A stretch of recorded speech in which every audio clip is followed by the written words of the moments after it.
का जो मुख्य उद्देश्य है वह क्या है?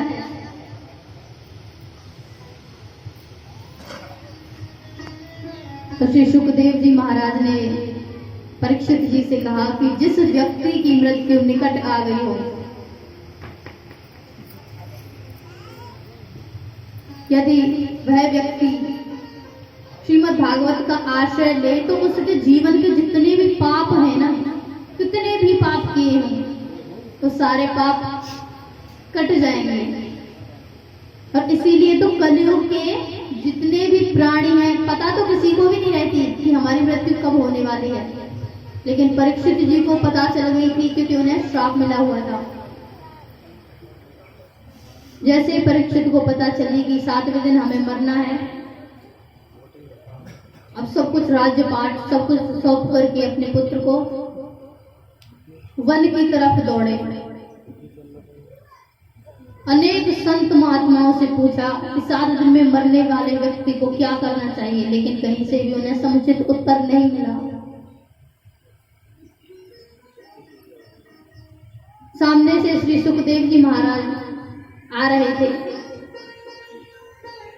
जैसे ही श्री सुखदेव जी महाराज का दर्शन परीक्षित ने किया, साष्टांग दंडवत करके सुखदेव जी महाराज से ही पूछ लिया कि हे प्रभु, आप ही बता दीजिए 7 दिन में मरने वाले व्यक्ति को क्या करना चाहिए। सुखदेव जी महाराज ने कहा कि घबराओ मत, क्योंकि मृत्यु का जो भय है ना, वो मृत्यु से भी ज्यादा डरावना होता है। यदि मृत्यु हो रही होगी तो झटपट झट से ही हो जाएगी, लेकिन जो मृत्यु का भय है ना, वो हर रोज, हर पल, हर सेकेंड, हर क्षण आपको 100 बार मारेगा। यदि कोई डॉक्टर किसी पेशेंट को ये कह दे कि आप इनकी घर पे जाके सेवा कर लीजिए और ये जल्दी ही पधारने वाले हैं, तो उस व्यक्ति का हाल क्या होगा? भूख, प्यास, नींद, चैन सब उड़ जाएगा। और यदि व्यक्ति कोई मरने वाला होगा 15 दिन में, तो चिंता से और डर से 5 दिन में ही मर जाएगा। तो मृत्यु का जो भय है ना, वो मृत्यु से भी ज्यादा भयानक होता है। भय तो किसी भी चीज का हो, कितनी भी बड़ी बात हो, लेकिन उस बात से ज्यादा भयानक और डरावना उसका भय होता है। तो मृत्यु से भय हम लोगों को क्यों लगता है? बहुत सारे लोग तो ऐसे भी हैं जो बस बच्चे हुए, नाती पोते हुए घर का त्याग कर देते हैं, संन्यास ले लेते हैं और सब कुछ छोड़ करके, त्याग करके सब कुछ वन में चले जाते हैं, तपस्या करते हैं और शरीर भी छोड़ देते हैं अपना। उन्हें क्यों भय नहीं लगता और हम लोगों को क्यों लगता है भय? क्योंकि हम लोग ना इस संसार के जो मोह जाल है, बंधन है ना, इन बंधनों से आजाद नहीं होना चाहते। पहले सोचते हैं अरे बच्चे हैं, बच्चों की शादी हो जाए, नाती पोते देख लें, फिर तो भगवान बिल्कुल उठा ले, फिर कोई दिक्कत की बात ना है। नाती पोते हैगे, नाती पोते होने के बाद सोचते हैं इनको और यादें हो जाए, फिर तो भगवान बिल्कुल उठा लेगा, कोई दिक्कत ना है। तो ये जो संसार के बंधन और मोह है ना, भय हमें मृत्यु से नहीं होता, भय होता है संसार छूट जाने का, कि हम अकेले जाएंगे। अगर पता पड़ जाए मैयन ने या फिर के हमारे संग योगो टिकट कटे वाले हैं, तो वहाँ खुशी खुशी चली जाएंगे, सबरी चलो ठीक है, एक तो जा रही है। लेकिन भय किस चीज का होता है कि हम अकेले ही मरने वाले हैं, कोई साथ में नहीं जाने वाला। तो जो मृत्यु का भय होता है ना, वो मृत्यु से भी भयानक होता है।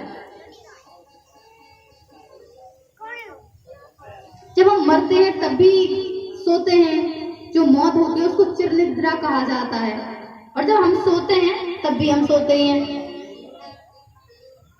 लेकिन सो बड़े आराम से जाते हैं। तब भय नहीं लगता कि कहीं किसी ने काट लिया, सांप वगैरह ना, जो सोते सोते ही सोते रह जाएंगे, तब तो भय नहीं लगता। फिर मृत्यु से इतना भय क्यों है?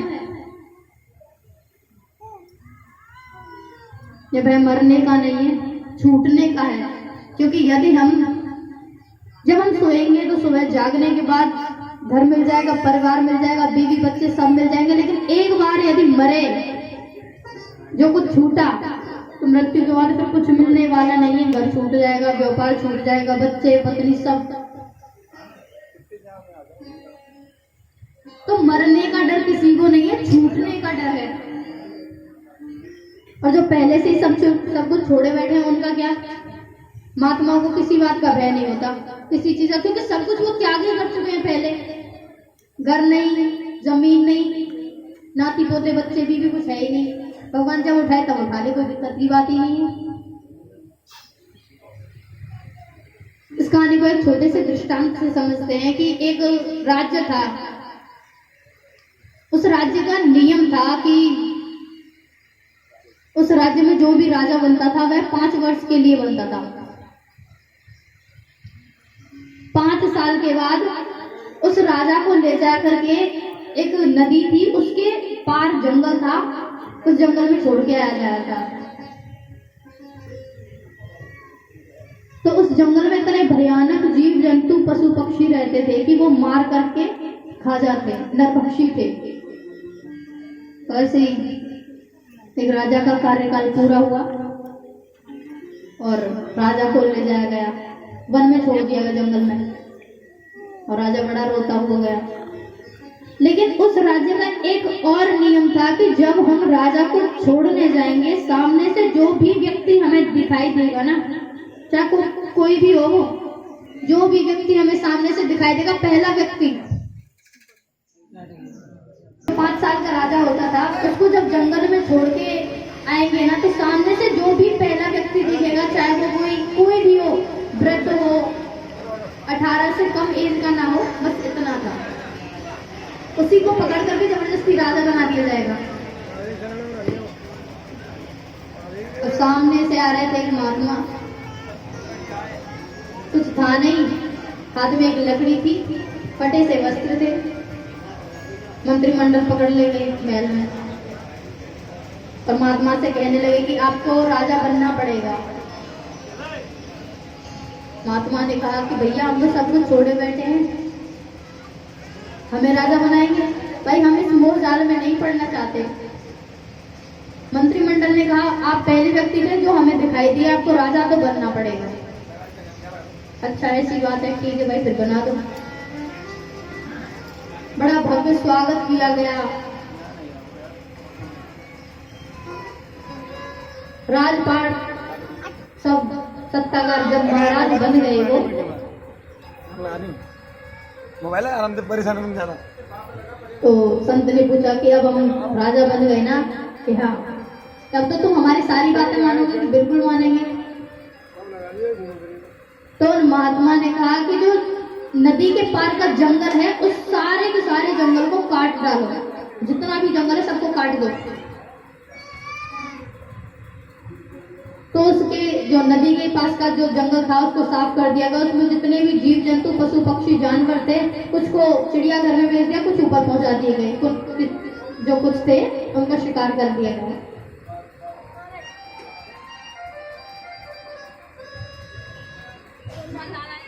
महात्मा ने कहा कि इतनी भव्य इतनी सुंदर सड़कों का निर्माण करवाओ, एक भी गड्ढा ना दिख जाए, वरना सूली पे चढ़ा दूंगा, फांसी की सजा मिलेगी। और एक भी गड्ढा दिख गया रोड पे, जो सड़क थी उनमें, जैसा जैसा महात्मा ने कहा था वैसा ही हुआ। हुए उनके 5 साल पूरे।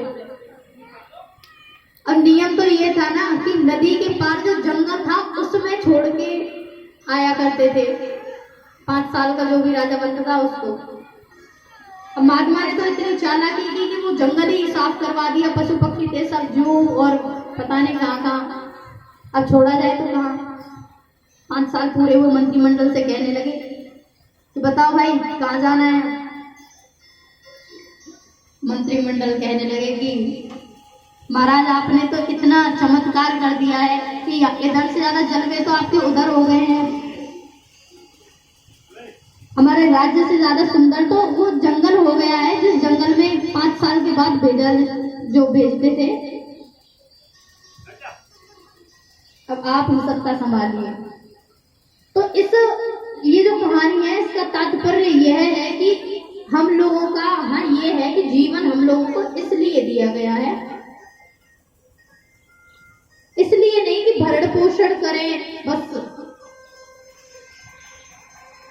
सृष्टि की रचना के लिए और भगवान का नाम लेने के लिए ये जीवन दिया गया है। लेकिन यहाँ पर रहने के बाद अगर भगवान का नाम न लिया, हरि का भजन नहीं किया, तो यम के जो दूत है ना वो अंतिम क्षणों में इतनी प्रताड़ना देंगे, उतना प्रताड़ित करेंगे और खींच करके बॉडी में से, जो लोग बोलते हैं ना, आप लोगों ने कई लोगों को बोलते हुए सुना होगा कि बहुत जो वृद्ध होते हैं वो बोलते हैं कि हमें 2 लोग दिख रहे हैं, आसपास हमारे 2 लोग दिख रहे हैं। जब भी उनका मृत्यु का समय आता है तो उन्हें वो 2 जो होते हैं वो यम के दूत दिखाई देते हैं।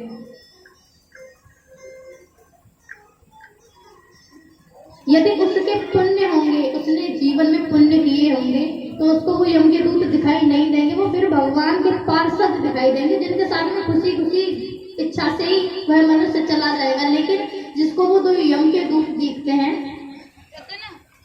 उसने मान लो भगवान का कभी नाम ही नहीं लिया है। भगवान से डरते वही है, मृत्यु का भय उन्हीं को होता है जिन्होंने पूरा जीवन तो ऐसो आराम में निकाल दिया, लेकिन जो अंतिम क्षण होते हैं, जब व्यक्ति मरता है तब भी उसको बाहर की ही जो सांसारिक लोग होते हैं वही याद आते हैं, नाती पोते बेटा बेटी। अंतिम क्षणों को देख करके भी कहे यह ना सीखता कि हमारा अंतिम समय है, अब तो कम से कम भगवान का नाम ले लिया जाए। कुछ लोग बोलते हैं कि मृत्यु जो है वो भगवान का जो भजन है वह बुढ़ापे का विषय है, बुढ़ापे में करेंगे। अभी क्या है, अभी जवानी है, जवानी में भजन कर लें, तो बुढ़ापे में क्या करेंगे फिर?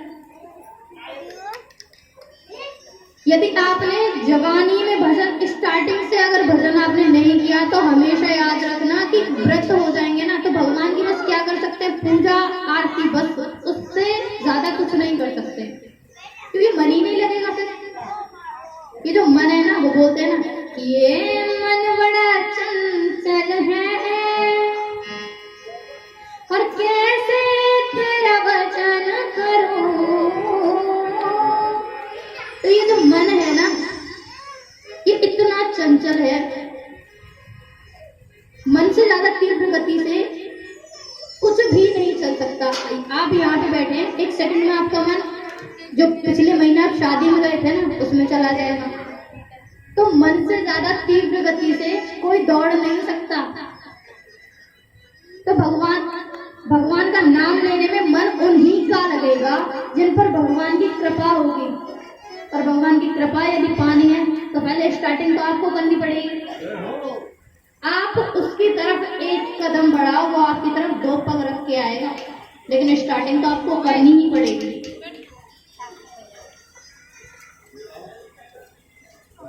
यदि आप भजन इस प्रकार से भी करते हैं, यदि काम कर रहे हैं, बैठे हैं, सो रहे हैं या फिर कुछ भी कर रहे हैं, चाहे भगवान में आपका मन ना हो, लेकिन आपकी जिह्वा पर राधे राधे राधे राधे नाम अगर है, तो ये आपका भजन में जितना कोई सामने वाला व्यक्ति मन से तन से शुद्ध होकर के भजन कर रहा होगा, जितना उसको परिणाम मिलेगा ना, उतना ही आपको मिलेगा।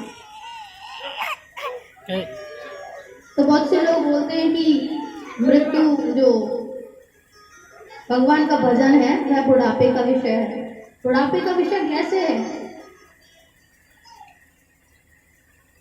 बुढ़ापे का विषय किस प्रकार से है? बुढ़ापे में जब हमारे बच्चे हमारा साथ नहीं देते, याद रखना कि जो 2 माँ बाप होते हैं ना, एक पिता कमाता है और माँ घर में बस खाना पकाने वाली होती है, लेकिन वो एक पिता ना 10 बच्चों का पेट भर देता है, पढ़ाता है बीआईपी स्कूल में, बीआईपी से बीआईपी ही शौक देने की उसको कोशिश करेगा। कि हर बाप हर पिता ये चाहता है कि हमारा बच्चा उस हिसाब से रहे कि दुनिया में कोई पिता रख ही नहीं सकता, जितनी उसकी हैसियत होगी ना उससे ऊपर भी अपने बच्चे को उठाने की कोशिश करेगा। आप खुद वह फटे कपड़ों में रह सकता है, लेकिन अपने बच्चे को वीआईपी स्कूल में वीआईपी कपड़े, वीआईपी ढंग, वीआईपी खाना पीना, सब ऐसा ही देना चाहेगा। लेकिन जो बच्चे होते हैं ना, वो क्या करते हैं पता है? जैसे ही माता पिता वृद्ध हुए, बच्चों की शादी हो जाती है, तो जो दूसरी माता आती है ना, कौन? उसकी पत्नी, वो पता है किस प्रकार से बोलती है? देखिए जी, हम आपके लिए अपना सब कुछ छोड़ करके आए हैं, अपने माता पिता, अपने भाई बहन, बंधु सखी सका सब कुछ छोड़ करके आए हैं, आप भी छोड़ दीजिए। हम तो हमारे तो बाकी सबकी छुट्टी करो। तो जो माताएं आती है ना, नई माताएं, वो पुरानी वाली जो मैया होती है, बच्चा एक सेकंड में ये भूल जाता है कि हमारे माँ बाप ने कितना कष्ट सहन किया है हमारी वजह से।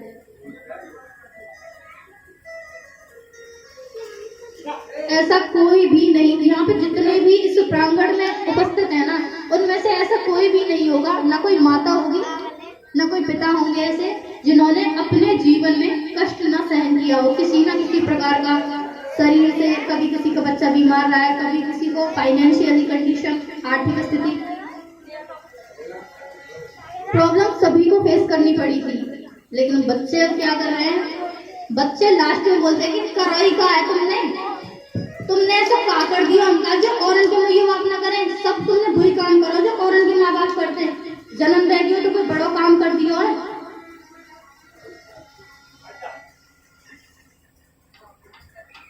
यदि माँ बाप सीख देते हैं किसी प्रकार की, तो पता है क्या बोलते हैं? तुम्हारा जमाना अलग हो, हमारा जमाना अलग है, सिखाने की जरूरत ना है, ठीक है?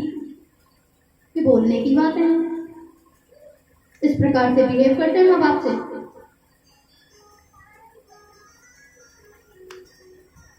आजकल के बच्चों में ये भी देखा जा रहा है कि संस्कारों की कितनी कमी है।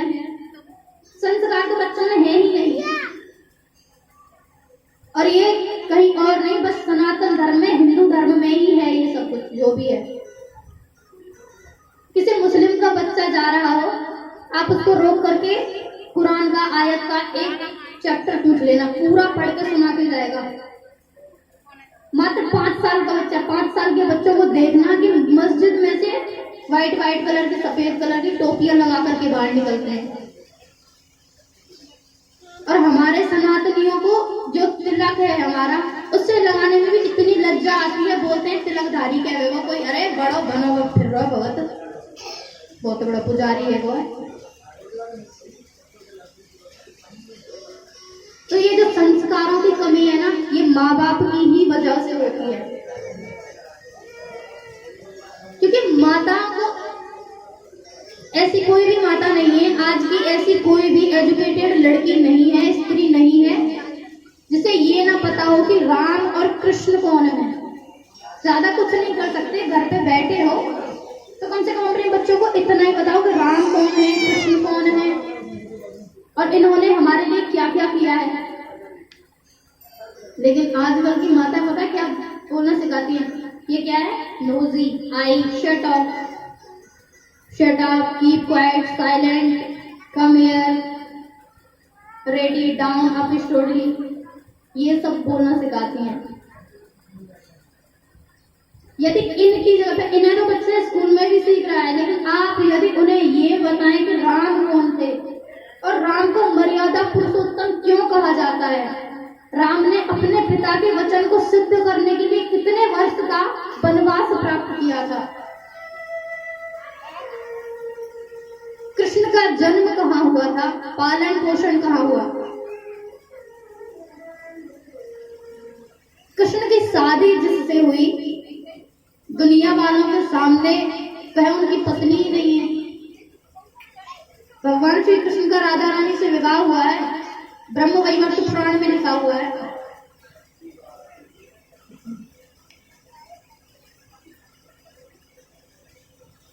श्री कृष्ण की पत्नी है राधा रानी। तो आजकल की माताएं अपने बच्चों को कम से कम इतना सिखाएं, ज्यादा कुछ नहीं, छोटे छोटे टॉपिक्स हैं, पूजा करना सिखाएं, रामायण है, शुद्ध हिंदी है, क्या है, कुछ नहीं है उसमें। रामायण पढ़ना सिखाएं, भगवान के चरित्रों का ज्यादा कुछ नहीं जानते, थोड़ा बहुत बखान करें। लेकिन अब क्या लगता है, माताओं को ये लगता है कि कहीं हमारा बच्चा सन्यासी बाबा बैरागी ना आ जाए। डरती हैं वो कि कोई पढ़ाई में पीछे ना रह जाए इन सब चीजों की वजह से, जबकि ऐसा कुछ नहीं होगा। यदि आप उसमें संस्कार डालेंगे तो उस बच्चे को उसका इफेक्ट जो होगा वो आपको आपकी वृद्धावस्था में जाके मिलेगा। लेकिन अगर डालेंगे sit down, shut up, sorry, thank you, इन चीजों का अगर आप उसके ऊपर इफेक्ट डालेंगे तो उसका भी वृद्धावस्था की जरूरत ही नहीं है। शादी कर दो, उसके बाद ही पता चल जाएगा। तो कम से कम बताओ कि मर्यादा क्या है।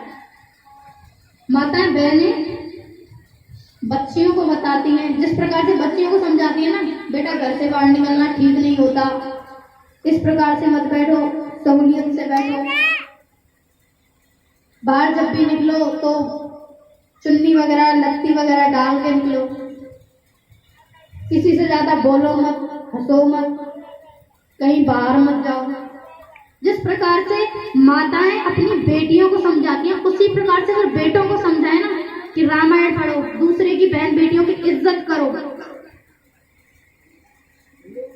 आजकल बलात्कार और ये जो केसेस हो रहे हैं ये भी बहुत ज्यादा सामने आ रहे हैं ना। योगी जी बड़े परेशान हैं इन सब चीजों को देख करके। तो जितना आप अपनी बेटियों को सिखाते हैं कि ऐसे बैठो, इस प्रकार से बाहर मत निकलो, बालों को इस तरह बांधो, उससे बात मत करो, इससे बात मत करो, कॉलेज जाओ, सीधे जाओ, ऐसे जाओ, वैसे जाओ, जितना आप अपने बेटियों को धमकाते हैं उतना अगर अपने बेटों को समझाए ना कि किसी की लड़की की तरफ मत देख, तेरे घर में भी बहन है, किसी को देख करके हंस मत, क्योंकि हमारे यहाँ पे भी इज्जत है। आप अपने लड़के को सिखाएं यही बात कि किसी को लड़की से बात मत कर, क्योंकि जितनी रिस्पेक्ट इस समाज में उस लड़की की है ना उतनी ही तेरी है। तो शायद इतनी ज्यादा प्रॉब्लम्स नहीं आएंगी। लेकिन हम लोग पता है क्या बोलते हैं, वो तो लड़का है, वो तो कुछ भी कर सकता है, तुम लड़की हो, तुम्हें चुप रहना है, तुम्हें कम बोलना है, तुम्हें ऐसे रहना, तुम्हें क्यों? लड़की है ना, जन्म उसी जगह से हुआ है, उसी ने जन्म दिया है। ऐसा लड़के के पास कौन सी चीज एक्स्ट्रा है जो लड़कियों के पास नहीं है? सब कुछ तो है, आंख, नाक, मुंह, बॉडी स्ट्रक्चर, स्किन, हेयर, सब कुछ तो है। जब हम सब ये लोग लड़कों के सामने ये बोल देते हैं ना कि वो तो लड़का है, हर घर में देख लेना, कोई कितना भी बनता रहे कि हमने अपनी बेटी को इतनी छूट दे रखी है, इतनी छूट दे रखी है, अपने लड़के से ज्यादा कभी वो लड़की को नहीं मान सकता। यदि माने लड़की को, यदि लड़के से ज्यादा माने तो अपने लड़के को भी वही आचार विचार, वही शिष्टाचार दो जो अपनी लड़की को देते हो। इतना यदि आप अपने बेटों को समझाएंगे ना तो शायद ये जो समाज की जो विकृति हो रही है ये इस प्रकार ना रहे, ज्यादा ना रहे, थोड़ी बहुत कम हो जाए इतना समझाने से। लेकिन जब हम सामने से ये बोल देते हैं ना कि वो तो लड़का है, कुछ भी कर सकता है, तो उसको ना छूट मिल जाती है इस बात को सुन करके कि हम तो भाई लड़के हैं, हम तो कुछ भी कर सकते हैं, हमारे घर से तो हमें प्रमाण मिल चुका है। क्योंकि लड़कों को तो हर चीज की छूट होती है। गांव में से थोड़ा सा अब तो थोड़ा बहुत डेवलपमेंट आ गया है ग्रामीण क्षेत्रों में, वरना थोड़ा बहुत अगर कोई लड़की को बाहर निकाल दे तो उसके माता पिता को पता है कि वो लड़की, हमारी लड़की पढ़ने जा रही है, क्या करने जा रही है। सामने वाले पता है क्या बोलते हैं, अरे सब पता है कहाँ जा रही है, काका कर मन कर रही है। तो कम से कम शर्म करो, इतनी शर्म आनी चाहिए तुम्हें कि अपनी लड़की को बाहर नहीं निकाल सकते, दूसरे की लड़की के ऊपर क्यों कीचड़ उछाल रहे हो? भाई तुम्हें क्या पता है कि वो सही है कि गलत है? तुम क्या जानते हो उसके बारे में? तुम जानते ही क्या हो? उसके माता पिता ने जन्म दिया है, उसके साथ में रहे हैं।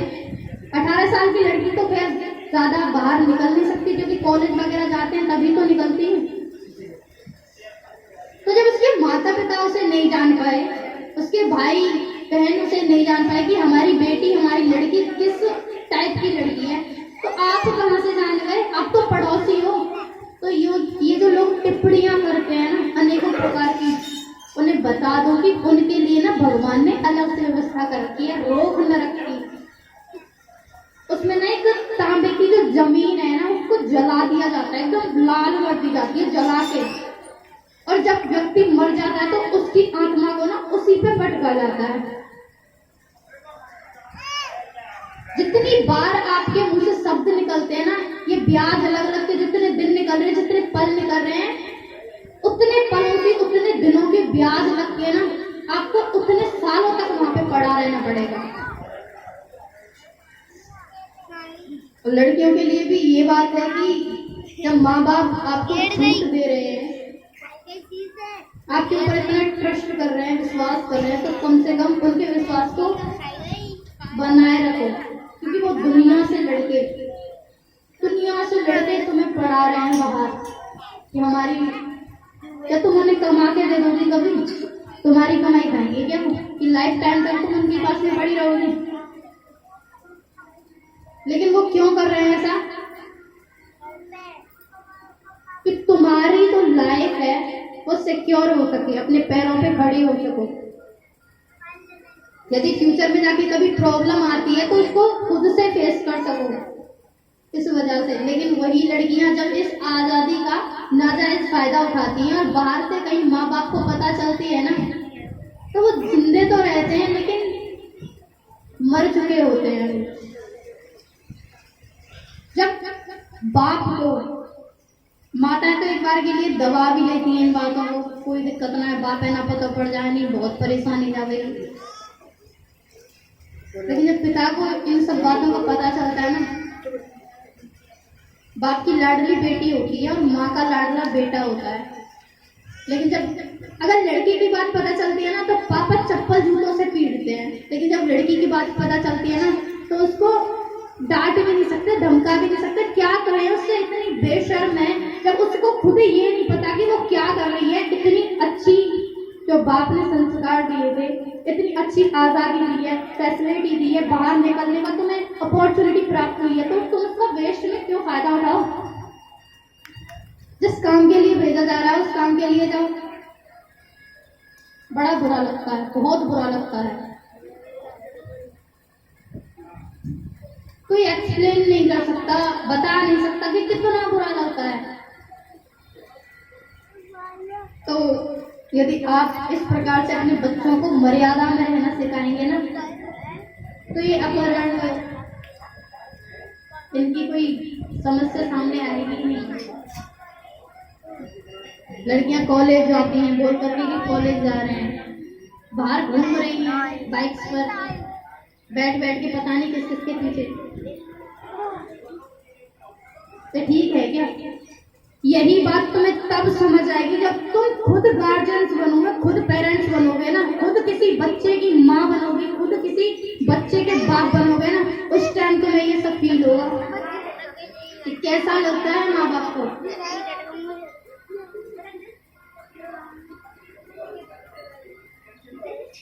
लेकिन इन सब बातों को ना पेस्ट समझते हैं, जो युवा पीढ़ी है ना, वो पेस्ट समझती है, बेकार की बातें समझती है इन बातों को।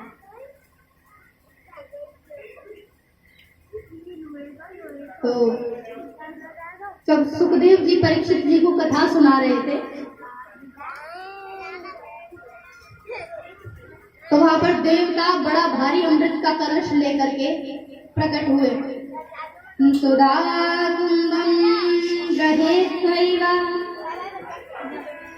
देवास्त्र समागम।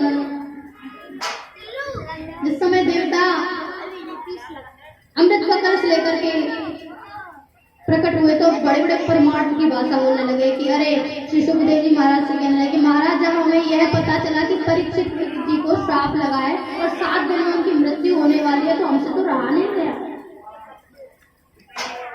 हमसे तो बिल्कुल भी रहा नहीं गया। और अमृत का कलश लेकर के हम तो तुरंत यहाँ पे आ गए। सुखदेव जी समझ गए, क्योंकि देवताओं की जो बातें होती है ना उनमें भी स्वार्थ छिपा होता है। देवता है ना बड़े छली कपटी हैं, बहुत छलिया हैं। सुखदेव जी कहने लगे ठीक है भैया, बहुत अच्छा किया, तुम जब अमृत का कलश लेकर के आए हो तो पिला दो, पान करवा दो। देवताओं ने कलश जो है वो साइड में किया और कहा कि ये जो अमृत का कलश है ये तो हम परीक्षित जी को पान करवा देंगे, लेकिन जो आप ये कथा परीक्षित जी को पान करवा रहे हैं ये हमें पान करवा दीजिए। सुखदेव जी को गुस्सा आया, बेशर्मो तुम्हें शर्म तो है नहीं, कहाँ ये बहुमूल्य मणि और कहाँ तुम्हारा कांच का टुकड़ा, तुम इससे कंपेयर कर रहे हो।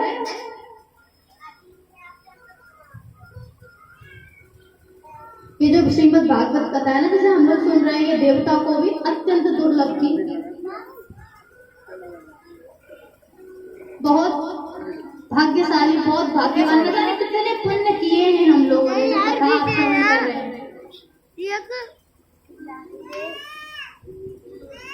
तो ये जो कथा है ना ये अत्यंत ही दुर्लभ थी, इसीलिए तो कहते हैं भगवान का भजन कर लो, अच्छे काम कर लो। लेकिन हम लोग क्या करते हैं पता है, भक्ति भी करते हैं ना, जैसे माला जाप करते हैं तो जैसे आदि माला हुई, मांगना स्टार्ट कर देते थे भगवान थोड़ी सी ऐसे ऐसे जगह वहां पे उतरे कि रे भगवान अगर ये मिल जावे तो बड़े आनंद आ जाते। तो हमारी जो भक्ति है ना वो निष्कपट होनी चाहिए, निश्चल होनी चाहिए, और भक्ति कभी भी किसी भय से नहीं होनी चाहिए। जैसे कि कुछ संकट आ गया, हे भगवान हे भगवान हे भगवान बचा लो, हे भगवान हे भगवान हे भगवान, क्या है ये? यदि कोई मनोकामना हो, उतने साल हो गए मेरे बेटे के विवाह को, आज तक एक पोता भी नहीं हुआ, यदि एक पोता हो गया तो हे त्रिभुवनाथ मैं तुम्हारे मंदिर पे सोने का छत्र चढ़ाऊंगी। अरे तो बेटा नहीं हुआ तो क्या छत्र नहीं चढ़ाओगी क्या? हे गिरिराज बाबा, हे गोवर्धन नाथ, पिछली साल जैसे दुकान में बरकत हुई थी, इस बार भी अगर ऐसी बरकत हो गई तो तुम्हारे गोवर्धन परिक्रमा देने के लिए पूरे खानदान के सहित दूध की धार चढ़ाऊंगी। अरे अगर दुकान अच्छी नहीं चली तो क्या दूध की धार नहीं चढ़ाओगे, परिक्रमा नहीं दोगे? तो ये एग्रीमेंट क्यों, ये एग्रीमेंट क्यों करते हो? भक्ति निष्कपट निश्चल होनी चाहिए। हम लोग यदि भगवान से मांग भी सकते हैं तो क्या मांगे? इतना मांग सकते हैं, हे भगवान हमें इतना कुछ दे दे कि गांव में सबसे पैसे वाले हों। क्या मांग सकते हैं? पद प्रतिष्ठा मांग सकते हैं, मंत्री बन जाए, मुख्यमंत्री बन जाए, प्रधानमंत्री बन जाए, उससे ज्यादा मांगने तो क्या मांग सकते हैं? हे भगवान मेरे बच्चन की इतनी ज्यादा लंबी आयु करियो और मेरे 10 बालक में 10 ऑफिसर बन जाए, उससे ज्यादा क्या मांग सकते हैं? लेकिन भगवान से यदि आप भगवान को ही मांगो, तब कभी आपने ये कहा है हे भगवान जैसा तुम कर रहे हो सब बढ़िया चल रहा है, कितना भी संकट हो, कितना भी संकट हो, यदि आप ये 2 शब्द अगर ठाकुर जी के समक्ष जाके बोलते हैं ना कि जो भी चल रहा है ना वो आपने ही किया है, आपने ही किया है, तो बोलते हैं ना तेरा तुझको अर्पण क्या लागे मेरा, सफाई देने के लिए बोलते हैं ये सब। हे भगवान तेने इतना पैसा दे दिया है, दान खान तो ना कर सकते हैं, और तेरे तो ये अर्पण है क्योंकि तेने लिया है, हमने खुद का कमाया है। झूठे मन से भी भगवान के समक्ष जाके अगर आप बोल देते हैं ना तो आपके कितने भी विकार कष्ट संकट कुछ भी हो वो सब भगवान अपने ऊपर ले लेते हैं। तो भक्ति कभी भी किसी मनोकामना से मत करो, भक्ति इसलिए करो क्योंकि भक्ति करना हमारा कर्म है, हमारा धर्म है भक्ति करना। जिस प्रकार से एक काजी 5 टाइम की नमाज पढ़ना नहीं भूलता,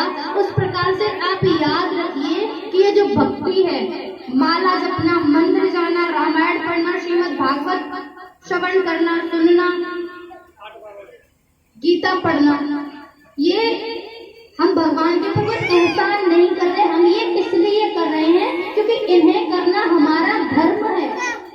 हमने सनातन धर्म में जन्म लिया है, तो इन सब धर्म ग्रंथों को पढ़ना सुनना ये हमारा धर्म है, कर्म है। जिस भी व्यक्ति के मन में ये भाव आ गया ना, कभी उसको भगवान से कुछ मांगने की जरूरत ही नहीं है। दावे की बात है। बैठ जाएंगे वो नीचे बैठ जाओ, चलो। कष्ट याद रखना, कष्ट आएंगे तो अपने कर्मों से, सुख आएगा वो भी अपने कर्मों से। यदि आपको कोई कष्ट हो रहा है, पीड़ा हो रही है, तो हमेशा याद रखना कि आपने ऐसे कर्म कभी अवश्य किए होंगे या फिर किसी जन्म में अवश्य ऐसे कोई कर्म किए होंगे जिनको तुम भोग रहे होगे। यदि अच्छा करोगे तो अच्छा मिलेगा, बुरा करोगे तो बुरा मिलेगा। लेकिन यदि आपके साथ में अच्छा हो रहा है तो और भी ज्यादा आप चाहते हैं कि हमारी लाइफ हमेशा व्यवस्थित, सुरक्षित, व्यवस्थित चले, तो अच्छे अच्छे जो कर्म है उनके बीज डालते रहो। जैसे कोई किसान है, खेती करके अनाज निकल आया, बहुत अनाज हुआ, बहुत अनाज हुआ, तो क्या वो अनाज एकत्रित करके अपने घर में, अब वो किसान क्या शांति से सो जाएगा? नहीं सोएगा, वो अगली साल की तैयारी करने लग जाएगा। कितने साल खा लेगा उस अनाज को? 1 साल, 1.5 साल, 2 साल। लेकिन उसने यदि खेती नहीं की तो फिर क्या खाएगा? भूखा मरना पड़ेगा। उसी प्रकार से पुण्य है, यदि आप पुण्य करते हैं तो आपका जो लाइफ स्टाइल है, वो अच्छे से चल रही है। लेकिन यदि आपने पुण्य करना बंद कर दिया तो छीणे पुण्य मृत्यु लोके विसंति, पुण्य छीण हो जाने के पश्चात आपको फिर से वही सब झेलना पड़ेगा।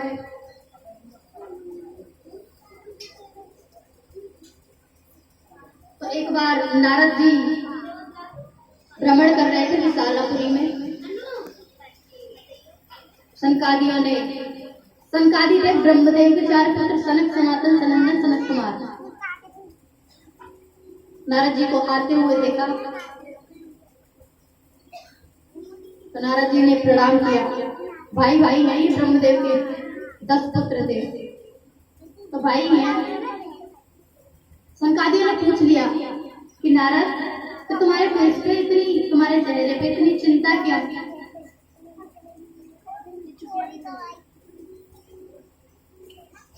तो नारद जी कहने लगे कि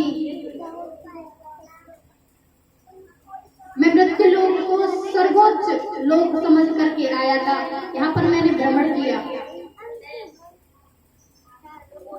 यहाँ पर आकर के देखा तो मैं देखता हूँ कि प्रत्येक घर में देवियों का छलावा चलता है। माँ बाप की बात तभी तक सुननी जब तक कि बच्चे की शादी नहीं हुई। शादी होते तिजोरी की चाबी हाथ में आई देवी जी के, और माँ बाप की खटिया बाहर पड़ी है।